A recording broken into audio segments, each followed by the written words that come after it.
Mahigit 1.3 billion pesos na halaga ng illegal na vape products ang winasak po ng BIR. Kasama natin sa balita si Radyoman Lestor Aler. Lestor. Network News.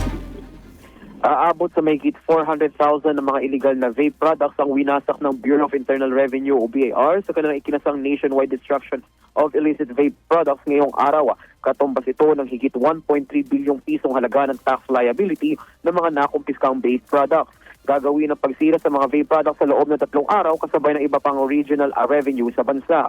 Ang mga nasamsam na produkto ay bunsod ng kawalan ng excise tax stamps, hindi pagbabayad ng buwis at hindi rehistradong vape brands.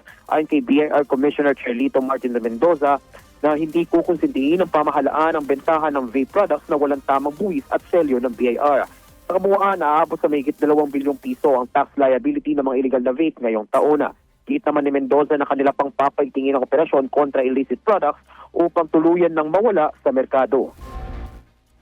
Pinaiigting lalo natin ang enforcement activity sa mga ito. Hindi talaga kinakailangang tantanan, dapat sunod-sunod at intensified at consistent ang enforcement operations natin.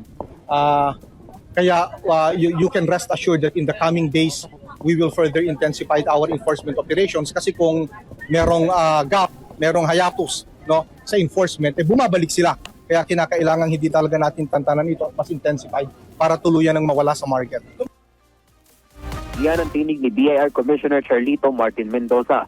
Dagdag pa ng BIR Commissioner na may kakaharaping kriminal at administrative liability sa mga distributors sa mga nakumpiskang vape product. Sinabi rin ng kalihim na patuloy ang kanilang pagsasampa ng kaso kung saan kasalukuyan ay may mga pending cases na nakasampa sa korte.